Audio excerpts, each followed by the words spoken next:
culto de cura e libertação, e estamos na presença do nosso Senhor e Salvador para anunciar o poder desse Evangelho, anunciar as boas novas de Cristo, anunciar o querer e a boa, perfeita e agradável vontade do Senhor para a vida dos seus.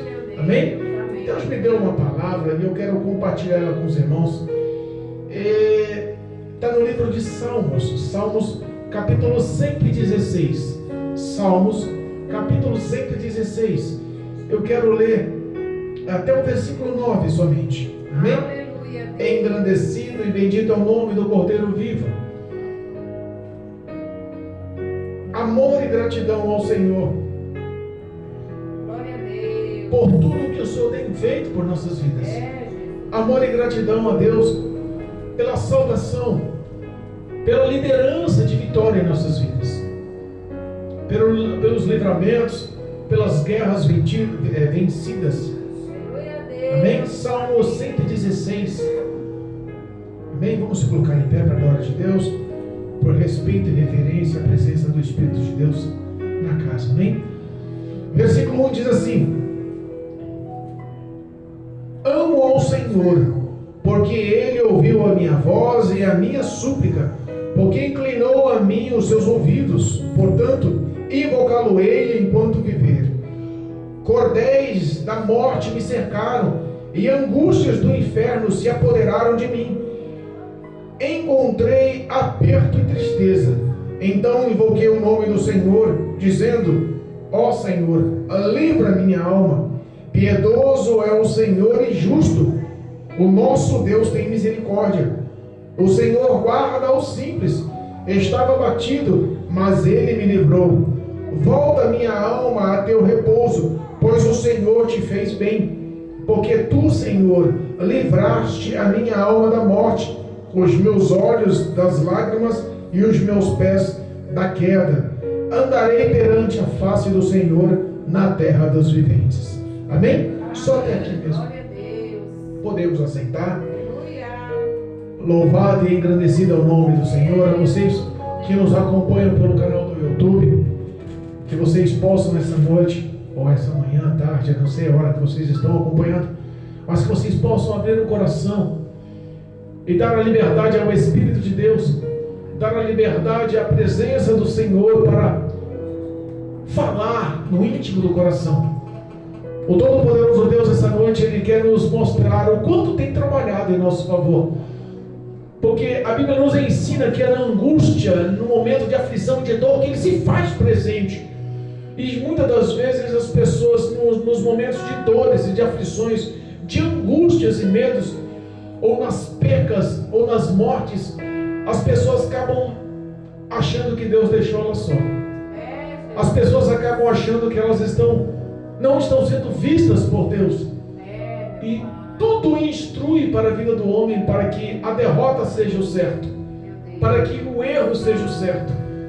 Quando os discípulos ficaram sem a presença de Jesus morto na cruz do Calvário, aquele momento de angústia e agonia para a vida deles, decidiram voltar às suas práticas do passado, decidiram voltar a praticar os mesmos atos antes de encontrar a Cristo.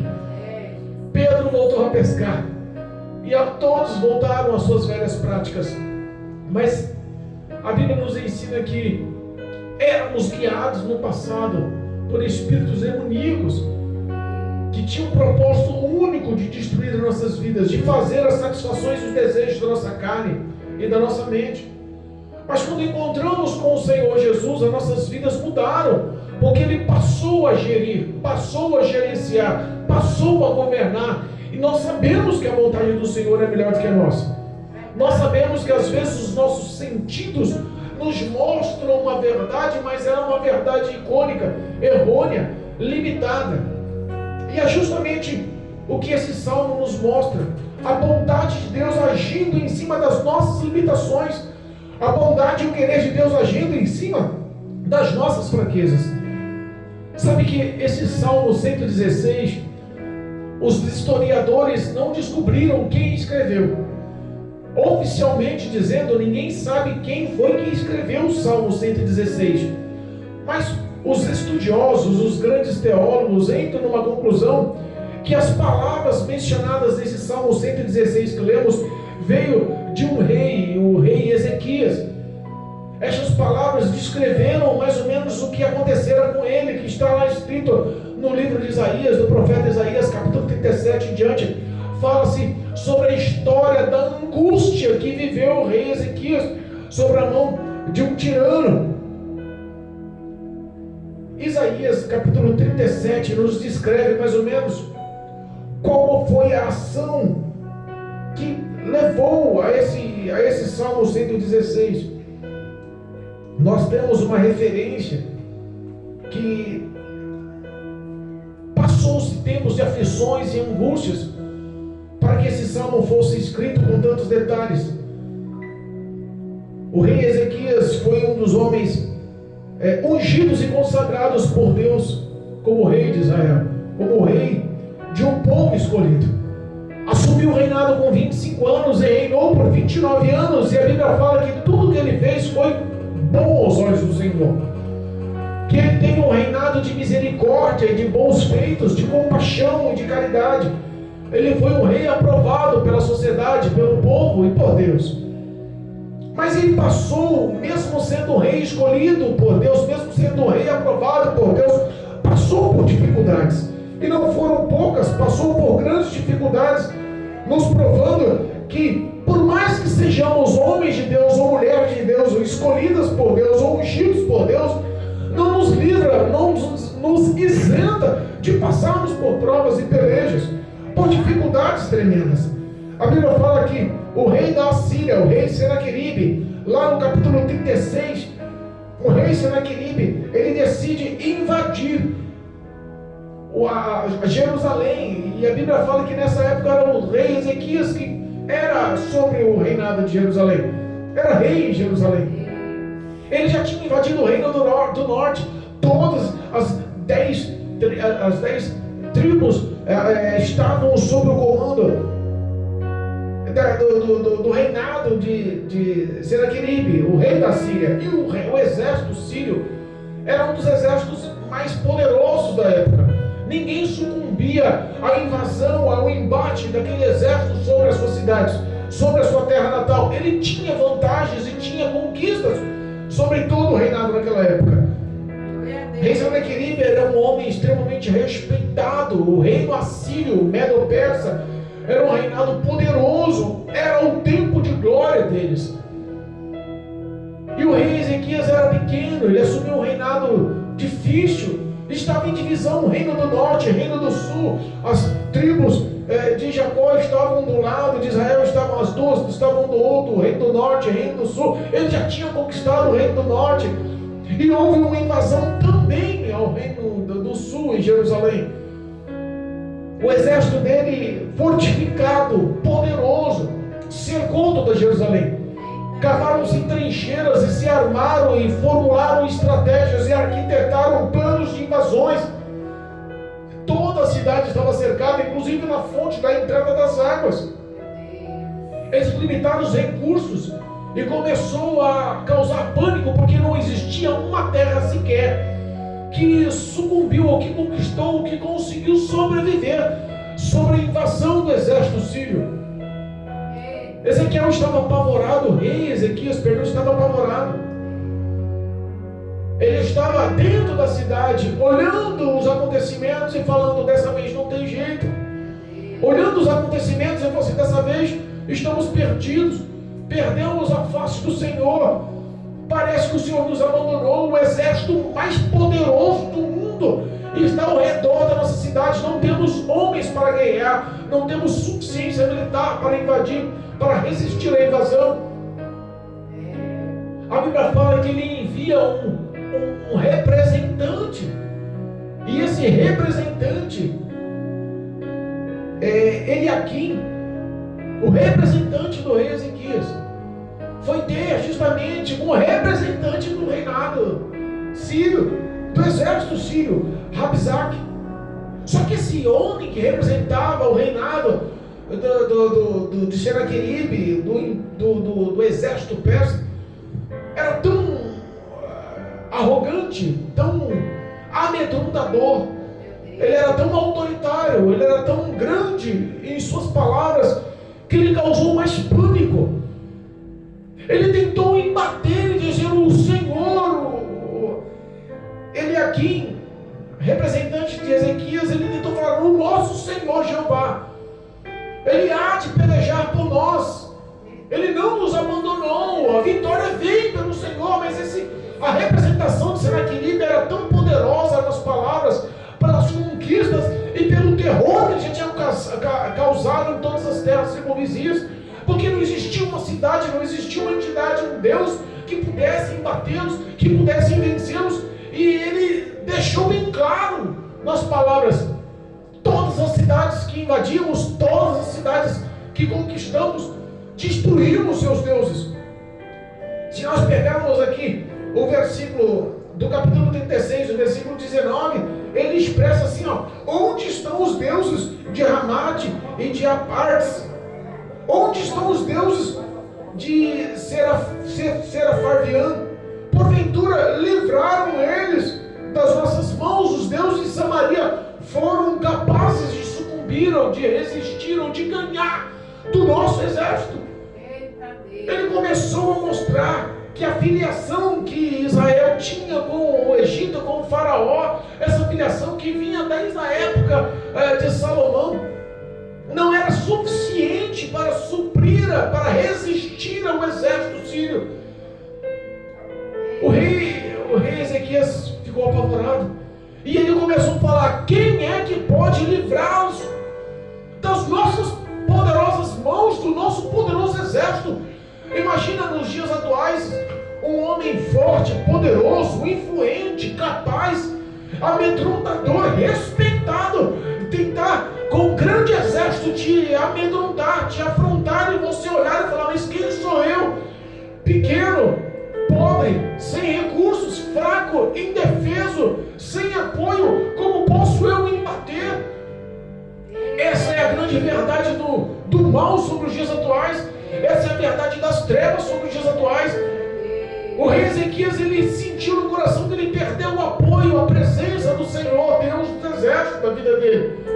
Ele ficou apavorado porque ele se sentiu só. E o diabo, ele faz justamente isso com a gente. Ele quer se mostrar com a carranca feia, ele quer se mostrar com a cara poderosa, ele quer mostrar os seus recursos, ele quer mostrar todo o seu poderio bélico, para saber aonde está o nosso refúgio, para saber se o nosso pé está firmado na rocha, que é a palavra, para saber se a verdade que o Espírito Santo na nossa vida realmente vai acontecer de nos proteger. Ele desafia e ele expressa ele aqui: aonde está o seu Deus? Será que ele é capaz de resistir?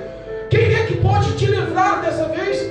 Se o apoio de Faraó não é suficiente, todas as terras que invadimos não teve um que resistiu, quem é você para resistir? Eu imagino que o exército realmente causava medo. Nós estamos falando de um exército de aproximadamente 40 mil homens para o lado do rei Ezequias, e em volta de 185 mil homens cercando Jerusalém, o exército sírio. Como é que enfrenta, Marcelo? 185 mil e o cabra com 40? Difícil. Era uma luta injusta. A derrota era certa. O pânico dominou a vida dele. E foi justamente nessa hora que a Bíblia fala que ele reuniu os anciões, ele reuniu os líderes do exército, ele reuniu toda a sua comitiva, os seus conselheiros, e se vestiu de saco de pano. Ele se prontificou a que todos seguissem os mesmos conselhos, e ele orientou todo o povo: cale-se, não retruque, não responda às ofensas. O povo se calou e seguiu a orientação do seu rei. Ezequias, ele era um homem que tinha o respeito do povo, ele era um líder apoiado pelo povo, e o povo obedeceu. Em meio a tantas afrontas, poderia um se levantar e apontar o dedo na cara daquele homem: quem é você para tentar me afrontar o nosso Senhor? O nosso Deus parou o sol, abriu o mar vermelho, destruiu exércitos, o nosso Senhor fez muralha cair. Quem é você? Ele poderia se levantar e retrucar com o poder da palavra, mas a orientação de Ezequias mostrou que tinha quem pelejasse por ele, mesmo aos olhos dele, sabendo que não tinha recursos. Você já se viveu este situações que você olha e fala, dessa vez não vai dar jeito, dessa vez a derrota é certa, parece que agora não tenho com quem me refugiar, quem pode me ajudar, parece que perdemos, parece que tudo vai dar errado, parece que os conselhos que estão ao redor são conselhos negativos, parece que a pressão do inimigo é tão forte, tão grande, parece que tudo encaixa com as suas palavras e a gente fica sem recursos, parece que nós vivemos o fundo do poço. Mas a Bíblia nos ensina no Salmo 121 que o nosso socorro vem do alto. Quando estamos no fundo do poço, é aí que nós pensamos o nosso socorro. Foi justamente as palavras dessa oração. Se a gente pegar o versículo 3 do Salmo 116, ele menciona como está o estado de espírito dele. Salmo 116, versículo 3, da leitura oficial, ele diz assim, os cordéis da morte me cercaram. Ele viu aquele exército em volta da sua cidade, ele era o representante daquela cidade, o rei daquela cidade, o rei daquele povo, e se sentiu incapaz, olhando o exército, o exército sírio ao redor de Jerusalém. O que ele imaginou? Dessa vez, tudo o que cerca e que relaciona-se à morte está ao meu redor. Eu não tenho recursos, eu não sei o que faço. A angústia do inferno se apoderou de mim. Para pensar, um homem que está vendo a derrota na tua face, que ele está vendo a morte vindo, ele está vendo também toda a opressão demoníaca e maligna, porque ele disse que não foi só uma perturbação, uma angústia, ele falou que viu a opressão do inferno sobre a vida dele. Lembramos de algumas ocasiões que levaram grandes homens de Deus a viver essa angústia do inferno. Lembra Jonas, desobediente, no navio lançado fora, porque senão ia afundar o navio. O grande peixe, diz a Bíblia, que o engole por 3 dias e 3 noites, passou no ventre daquele grande peixe, enrolado com algas, sem o poder da respiração com qualidade, sem comer e sem beber em meio às trevas. Ele comparou a profundeza dos oceanos dentro do ventre do peixe como o inferno. A angústia da morte do inferno me cercaram. As palavras do rei Ezequias e as palavras de Jonas se enquadram na mesma angústia. E quais são as suas palavras no momento de aflição? Quando parece que está perdido, quando parece que não tem solução, quando parece que não tem resposta, quando parece que a perca é iminente, quando parece que os inimigos vão vencer. Porque o papel do diabo é isso, ele tentar isolar o homem de Deus, é tentar bloquear a fidelidade do homem para com Deus. Olha, ele falou que apoderou-se dele, ele perdeu o domínio, a angústia do inferno se apoderaram de mim, e encontrei aperto e tristeza. Tem hora que a tristeza nos abate tanto, tem hora que a tristeza é tão forte em nossa vida, que o nosso coração apertado não encontra refúgio, somente lágrimas. Que o nosso coração não encontra ombro amigo, somente lágrimas. Que a nossa visão, ela cega, e a gente não consegue encontrar luz no fim do túnel. Que parece que perdemos e que não fomos nascidos para aquilo. Tem hora que a gente só enxerga realmente os danos das suas ações. E a Bíblia fala que o coração dele realmente estava infiltrado de medo, mas no íntimo da alma dele, no íntimo do ser dele, ele buscou o seu último vestígio de fôlego. E a Bíblia fala aqui no 116, no versículo 4, então eu invoquei o Senhor. Então invoquei o nome do Senhor, dizendo: ó Senhor, livra minha alma. Porque ele já via que a morte carnal era certa. Ele já estava clamando pela tua alma. Sabe quando você já não encontra mais refúgio, encontra força do teu íntimo para clamar, sabendo que tudo ao redor já está perdido? Lembra de Jó? Homem reto, íntegro, temente a Deus, desviava-se do mal, aprovado por Deus, conhecia Deus, era santo na presença do Senhor. Mesmo assim, o diabo veio com a autorização de Deus, roubou todos os seus bens, mesmo assim matou todos os seus servos, mesmo assim matou todos os seus 10 filhos, mesmo assim lhe encheu de uma chaga, de uma lepra, de uma doença maligna. E a pessoa que ele ia se refugiar, que era a esposa, a única companheira que ele tinha como apoio, olha para ele e fala: homem, ainda se mantém fiel a esse Deus, amaldiçoa esse teu Deus e morre. Da mesma forma que Ezequias olhou e encontrou o íntimo do teu âmago, o profundo de fé, o íntimo do teu coração, o cisto de fé, e clamou ao Senhor, foi as mesmas palavras de Jó. Olha, eu não sei o que você pensa, eu não sei o que você imagina, não vim para esse mundo, não vou sair desse mundo, o importante é que o meu Redentor vive. E ele clamou porque ele confiava que os olhos do Senhor estavam acompanhando a angústia dele, que ele não estava só na batalha, porque quando você está na angústia, a primeira coisa que você acha é que você está perdido, só, abandonado, não tem refúgio. Parece que ele perder a essência da presença de Deus, e é tudo quando você perde a presença de Deus. A coisa mais importante da nossa vida, diaconisa, é a presença do Espírito de Deus. Alguns mencionam o dinheiro como mais importante, outros mencionam o ministério como mais importante, outros mencionam a família como mais importante, outros mencionam a sua graduação ou suas conquistas. Mas a coisa mais importante na vida do homem não é o seu poder, não é as suas conquistas, não é o seu reinado, não é a tua família. A coisa mais importante na vida do homem é a presença do Espírito Santo no coração do homem, andando com o homem, gerindo o homem, governando a vida do homem, induzindo os passos do homem ao caminho do Senhor. Salmo 121, versículo 2: não deixará vacilar o teu pé, aquele que te guarda não dorme. Davi olha depois de pecar.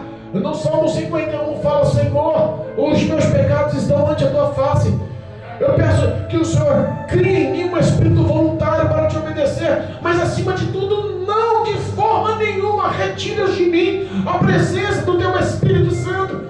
Ele tinha como mais importante que o povo, mais importante que a esposa, mais importante que os filhos, mais importante que o reinado, mais importante que as riquezas, mais importante que o palácio. Ele tinha a presença do Espírito de Deus sobre a vida dele como o tópico mais importante.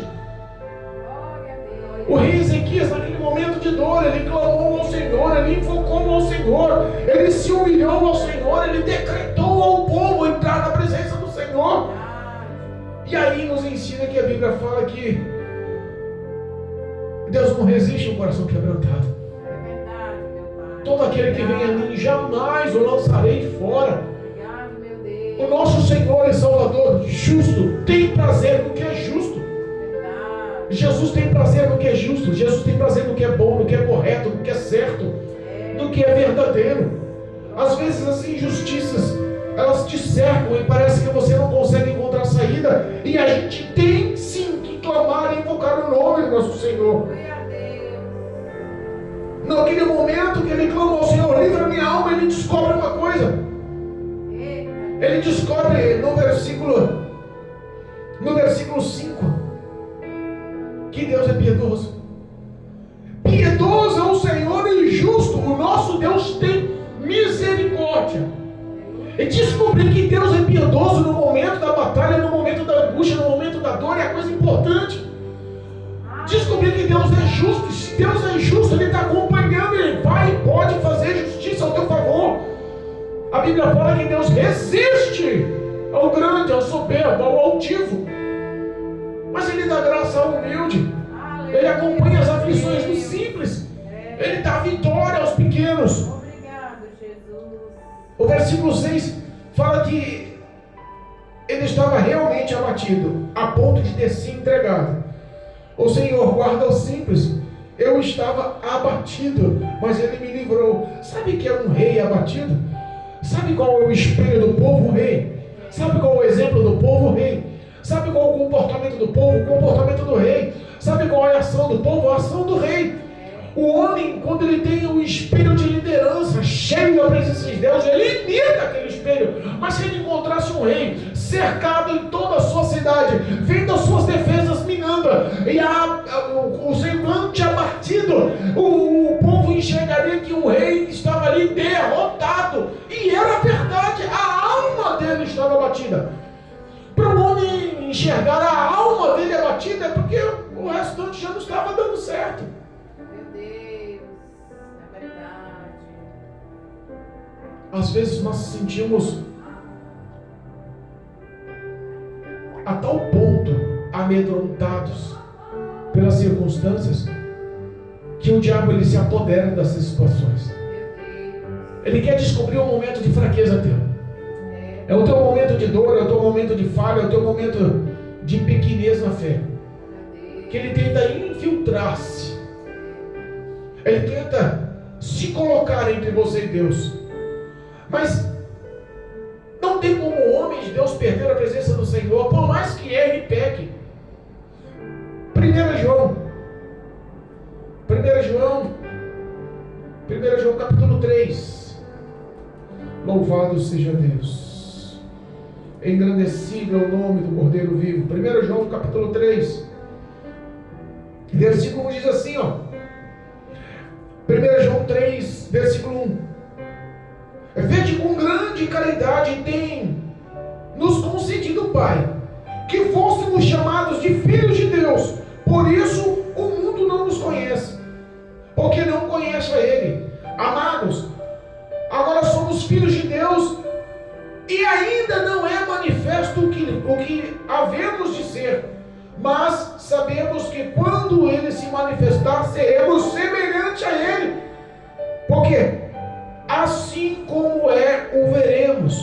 E qualquer que nele tem esta esperança, purifica-se a si mesmo, como também Ele é puro. Aleluia a Deus. Sabe que o pecado não consegue fazer parte da sua vida se você tem constantemente a base de se purificar na esperança da fé.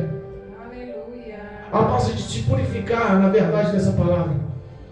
A base de guardar essas palavras e saber que ela é verdade da sua vida, e que se você praticá-la, tudo vai bem. Aleluia a Deus.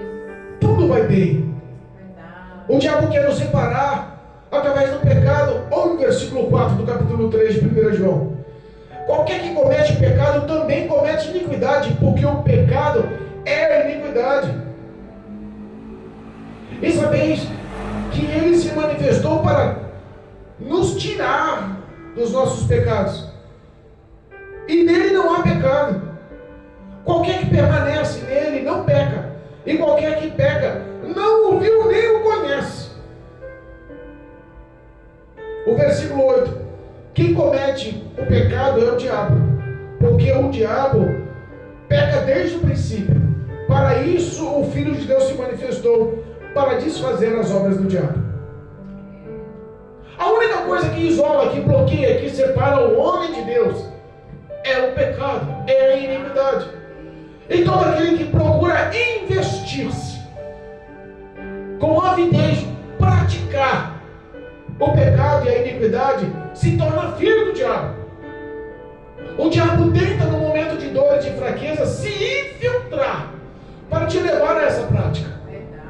Mas aquele que é nascido de Deus não peca. Aquele que é nascido de Deus guarda no coração justamente a purificação diária de viver uma presença santificadora, transformadora, renovadora, vinda do próprio Senhor em nossas vidas. O homem e a mulher que vive a prática dessa verdade, a prática pura dessa verdade, ele não consegue de forma alguma ter uma vida que se deixa levar pelas artimanhas e as astúcias do diabo. Porque ele consegue encontrar refúgio no Todo-Poderoso. Ele consegue encontrar refúgio no Deus vivo. Quando Rabizak, a representante do rei Senaqueribe, do exército sírio, falou para ele que nenhuma outra cidade, nenhum outro reino resistiu ao combate, resistiu ao exército sírio. Nenhum outro Deus conseguiu barrar as poderosas mãos do rei Senaqueribe através do seu exército. Eliaquim, representante de Ezequias, olha para ele e fala assim: nenhum outro Deus resistiu, porque eram deuses feitos pela mão de homens. Eram deuses feitos de madeira, de barro, de pedra. Eram deuses feitos por artesãos, pela mão de quem produz. Neles não há vida e nem poder. Mas o nosso Deus, tem um misto de fé no teu coração ainda aí? Tem um misto de esperança no teu coração aí? Tem um misto de confiança nessa verdade aí? Porque o nosso Deus tem poder para realizar. A Bíblia nos ensina que não há nada impossível que o Senhor não faça para honrar e abençoar a vida dos fiéis. Não há, Isaías 46, não há um outro Deus como o nosso Deus. Nunca olhos viram, nem ouvido ouviram um Deus como o nosso Deus, que trabalha e batalha tanto dia e noite em favor dos teus filhos. Não há quem possa resistir. As trevas não podem impedir, o mal não consegue impedir toda a cilada do inferno, toda a armadilha que o diabo preparou. Vou acabar com a tua história, vou acabar com o teu ministério, vou acabar com a tua família, vou acabar com os teus projetos, vou acabar com os teus sonhos, com o teu futuro. A tua descendência vai vir a pico, eu vou afundar este barco, não tem futuro no teu processo. Tudo que o diabo tenta te amedrontar com palavras, como aquele representante do rei da Síria, Rabzaque, afrontando o próprio Deus, desafiando o nosso Senhor. O diabo muitas das vezes usa a boca dos seus adeptos, que dizem muitas das vezes ser filhos de Deus, mas não, são representantes das trevas. Como a Bíblia nos ensina lá em Apocalipse capítulo 2, sobre a igreja de Pérgamo, versículo 18 em diante, fala que Deus não tolerava, não aceitava, tinha contra aquela igreja, que os que estavam naquela igreja aceitavam ou toleravam a presença de uma mulher chamada Jezabel, que ensinava os filhos do Senhor a pecar, a comer alimentos consagrados a demônios e a viver a prática da prostituição e do adultério, da sexualidade e da pornografia. Olha só, que coisa demoníaca e maligna. Dentro de muitas igrejas estão ainda vivendo-se as doutrinas dos nicolaítas. Hoje existem as igrejas chamadas igrejas da hipergraça. Tudo é possível. Fica à vontade, Deus está afim só do teu coração. Pode continuar na prática. O centro do coração de Deus é o teu coração. O resto você fica à vontade, Ele vai levar só o teu coração. Aquele homem tinha temor do Senhor. Rei, ele não passava uma situação boa. Tanto que no meio dessa aflição, no meio dessa batalha, no meio dessa guerra, ele adoeceu, o rei. O rei Ezequias adoeceu. Lembra da enfermidade de Ezequias? Lembra quando Deus mandou Isaías ir lá falar com ele? Ele, na cama, Isaías olha para ele e fala assim, Isso, você Isaías olha e fala assim, olha, conserta-te na presença do Senhor teu Deus. Eita Deus. Porque a morte virá. Aquele homem olha, chora, se agonia, vira o rosto para a parede, ora ao Senhor e Deus ouve as orações dele. Sabe por que Deus ouve as orações dele? Porque ele já tinha bagagem de vitória, ele já tinha bagagem de preço pago. Tem pessoas que não estão a fim de pagar preço, ele já tinha relacionamento com Deus. Aleluia. Deus ouviu o clamor dele, também ouviu o clamor dele no momento daquela batalha. Aquela afronta do rei Senaqueribe não ia ficar barato. As injustiças que fazem contra você, talvez você não veja, mas não vai ficar barato. Talvez Deus não permita que você veja, mas não vai ficar barato. Deus, Ele é fiel. A Bíblia fala que Ele é advogado. E esse advogado não perde causa. Esse advogado ele não volta atrás com a reclusão do juiz, perdeu a causa, não. Ele é um Deus poderoso. O rei Senaqueribe se dobra ao Senhor e vai orar ao Senhor. O rei Senaqueribe chora, se angústia, busca a presença do Senhor, se veste com roupas de saco, exige a todos a consagração e a oração, a petição e o clamor. Todos se unem numa só fé. A Bíblia nos ensina que quando nós ligamos um pedido, uma só fé, tudo que é ligado na terra também é ligado no céu, mas tudo que é desligado na terra também é desligado no céu. Quando se unimos num só propósito, Deus ordena a bênção, sim. Jesus. Obrigado. Sabe qual foi a resposta de Deus para aquela afronta do rei Senaqueribe? Sabe qual foi a resposta? Ouve aí o sobrenatural. Já foi lido aqui que Deus faz um exército de ossos sequíssimos no vale ganhar pele, vigor, saúde, espírito, vida, ficar em pé, se tornar um grande exército. O impossível acontece. Sabe qual foi a resposta de Deus pela afronta? Para honrar o nome do Senhor e também honrar o reinado de Davi. Por amor ao meu servo Davi. Deus nunca esquece dos seus filhos. Aleluia, meu Deus. Obrigado. Pagou preço, sofreu, andou em justiça, negou-se, renunciou, carregou a sua cruz, andou em fidelidade. Sabe o que é santidade? Deus nunca vai esquecer de você ou da tua descendência. Aleluia, obrigado. A Bíblia fala que Deus ordena, Marcelo, 185 mil soldados armados e capacitados por lá de fora, cercando Jerusalém. O rei Ezequias lá dentro falando: Senhor, tu és o meu refúgio, a minha rocha, a minha fortaleza, não vou temer o exército assírio. O Senhor pode sim, me ajuda, me socorre, traz a graça e a vitória. Clamou e suplicou, e o Todo-Poderoso Deus agiu. Um só anjo. A Bíblia fala que um só anjo, não foi 100 mil anjos, não foi 185 mil anjos, não foi só um anjo. Deus ordena. E numa das noites, no acampamento, ao cerco de Jerusalém, 185 mil soldados tiveram um encontro com um só anjo. A Bíblia fala que o anjo passou de tenda em tenda, de lugar em lugar, de acampamento em acampamento. Todos que estavam dormindo, 185 mil homens foram mortos por um anjo, pela ordem de Deus. Se a Bíblia fala que anjos estão ao nosso redor nos guardando, lá um só anjo Deus mandou para honrar a oração do teu servo. Um só anjo matou 185 mil soldados assírios.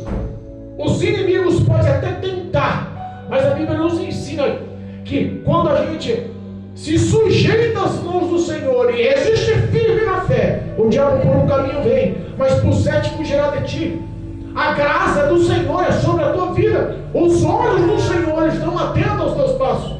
Nada acontece em sua vida sem o querer de Deus, sem a vontade de Deus. Engraçado que muita gente pensa que Deus está desapercebido, foi pego de surpresa. Aconteceu o que aconteceu com a diaconisa Teresa e Deus nem sabia, agora está descobrindo.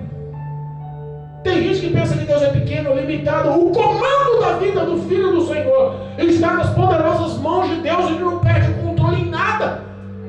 Até os fios do cabelo do Marcelo ele sabe. Sabia disso, Marcelo? A quantidade de fios que tem no seu cabelo é conhecida por Deus. Você acha que este Deus poderoso que zela o íntimo, o pequeno, o mínimo das nossas vidas, não vai honrar sobre a injustiça cometida, sobre a blasfêmia? É, Deus fiel. Aleluia.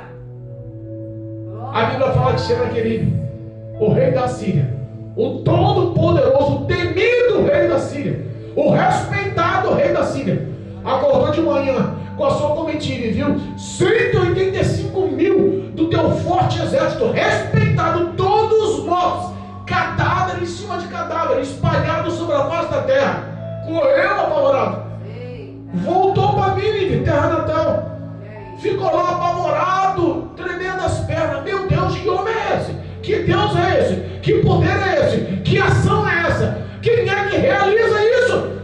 Muitos vão ter que entender que o Todo-Poderoso Deus agiu em teu favor. Aleluia, meu Deus. O Todo-Poderoso Deus está no comando da tua vida. Amém. Obrigado. A Bíblia fala que os seus filhos, Papai. existe uma recompensa, não existe? Eu creio. Olha só. Existe a recompensa, irmãos, do que é certo e do que é errado. O rei Senaqueribe, no capítulo 37, versículo 37 de Isaías, diz assim: ó, assim Senaqueribe, rei da Síria, se retirou e foi, voltou e ficou em Nínive.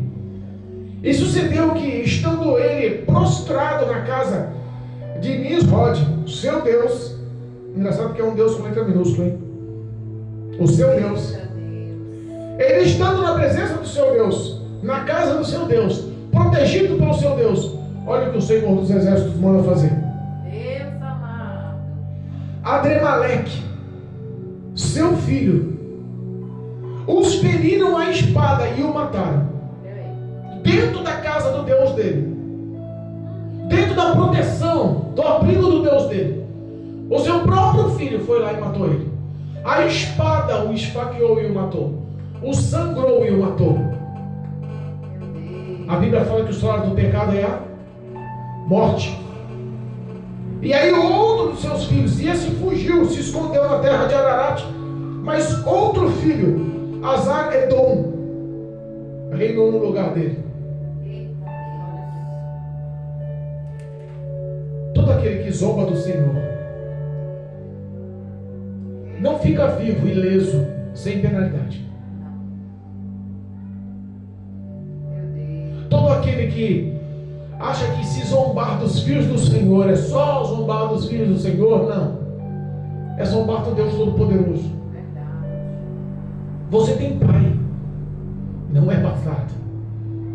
Você tem quem zela, quem guarda, quem vigia por você. Tem quem te protege, tem quem te sustenta, tem quem te prove. O poderoso Deus, Ele te tem como menina dos olhos. Olha a importância desse amor. O diabo não vai afrontar, não vai amedrontar, não vai armar ciladas. O Senhor, a resposta das orações de Ezequias, falou para ele: olha, filho, fica em paz. Todo esse exército aí não vai levantar contra você com escudo. Não vão entrar na cidade com espada. Nenhum só homem vai ser ferido. Não se preocupa. Não precisa ficar fortificando as paredes, os portões. Não precisa se preocupar com a segurança, não. Nenhum desses homens vão se levantar contra o Senhor. Eu vou mostrar que sou Deus. Todas as terras vão saber que eu sou o Senhor, o Deus Todo-Poderoso, que batalha em favor da vida dos seus. Amém. Que batalha em favor da diaconisa. Que batalha em favor do Marcelo. Amém. Que batalha em favor da minha esposa. O Deus Todo-Poderoso, Ele vê, Ele cuida, Ele zela pelos simples. Amém. Muitas vezes a gente luta para não ser simples, porque a gente quer ser reconhecido no meio dos homens. E é o que Deus, agindo na contramão, fala: ser simples. É mais fácil ser simples. É mais fácil ser pequeno. Olha aí. Obrigado, Jesus. Muito obrigado. O versículo 8 do capítulo 116 de Salmo: porque tu, Senhor, livraste a minha alma da morte. A preocupação do homem de Deus não é a morte carnal. Não é o que o homem pode fazer com ele. Não é o espancamento, não é as dores, não é a necessidade, não é a fome, não é a doença, não é a morte física, mas sim a sua morte espiritual. Aonde está destinada a sua alma? Esse pensamento expresso pelo rei Ezequias, que todos calculam que é essas falas do capítulo 16, vem do rei Ezequias, mostra a preocupação verdadeira do homem. Às vezes valorizamos tantas coisas e Deus está falando: olha, o mais importante você não consegue enxergar, que é o valor da tua alma. Essa para mim sim tem valia. Essa para mim sim tem um grande valor. Essa para mim sim foi preço de sangue. Essa para mim sim foi morte de cruz. Por tua alma eu me apropriei, tomei das tuas mãos a morte, a enfermidade, a maldição, a dor, a condenação, só para que eu pudesse poupar a tua alma. Ele fala: olha, tu me livrastes da morte, livraste a minha alma, os meus olhos das lágrimas e os meus pés da queda. Glória a Deus. Obrigado. Quando o homem para analisar o que Deus já fez na vida dele, entende que o resumo é morte, é lágrima e é queda. Aquele que representava o homem se mostrou, representava-se rei, exemplo para aquele povo, se mostrou homem, frágil, limitado, pequeno, humilde. E aí sim foi resgatado pelo Senhor. Aquele que está de pé, cuide-se ou livre-se para que não caia. Repare que todas as vezes que se sentimos fortes o suficientes abrimos mão da proteção e da vontade de Deus. Mas todas as vezes que sentimos fracos, necessitados, se humilhamos debaixo das poderosas mãos do Senhor, é aí que a Bíblia nos ensina que estamos fortalecidos na graça do Senhor. Glória a Deus, obrigado. Ezequias tinha crédito com Deus. Das mesmas formas que a intercessão de Isaías sobre esse processo de guerra, e a intercessão de Isaías sobre o processo de doença e morte, que Deus o livrou, o rei Ezequias, ele acrescentou 15 anos, e a vitória, através da morte de 185 mil soldados, com um só anjo. Eita, Jesus. Existe uma intercessão nos dias de hoje, por minha alma, por tua alma. Aleluia. Essa intercessão é o Espírito Consolador. Obrigado, meu Pai. Essa intercessão é o Espírito Santo de Deus dado pelo nosso Pai, por intermédio de Jesus Cristo. Glória a Deus. Essa intercessão bate no teu coração todos os dias. Mantenha-se firme. Tenha fé. Glória a Deus. Tenha relacionamento comigo. Amém. Confia que eu sou Deus. Tudo posso. Obrigado, Jesus. Deus continua te amando, me amando. Apesar das nossas falhas, pecados, limitações, Ele continua nos entendendo e nos compreendendo. E a graça e a compaixão, a benevolência. Obrigado, meu Deus. Quando falamos em benevolência, nós conseguimos entender que é a bondade, a amorosidade. Uma pessoa benevolente é uma pessoa amável. Tem pessoa que é gostoso você conversar porque é amável, né? Tem pessoa que você conversa 1, 2, 3 horas, 10 horas no dia e não quer parar de conversar, de tão gostoso que é conversar com a pessoa. Ela te inspira. Não é assim? Existe comunhão nisso. Aleluia. Tem pessoa que você não consegue conversar 5 minutos. É mesmo. Mal, arrogante, ímpia, difícil, palavras ruins, pesado. Mas a Bíblia fala que é a benevolência do Senhor. Amém. Se o homem em suas palavras consegue te apaixonar com as palavras e você quer estar do lado dele, imagina a benevolência do Espírito de Deus querendo te envolver. Aleluia. Será que nós íamos querer se afastar da presença, da benevolência, da bondade e do amor de Deus? Pois essa benevolência quer te encontrar essa noite. Aleluia. Em nome de Jesus, não perca a fé. Amém, meu Tudo está no comando e no controle das poderosas mãos do Senhor. Deus, fiel e poderoso, Aleluia. ordenará-lhe a vitória. E não precisa de muito, porque Ele é o Todo-Poderoso, Criador dos céus e da terra. Não há quem se compare ao nosso Deus.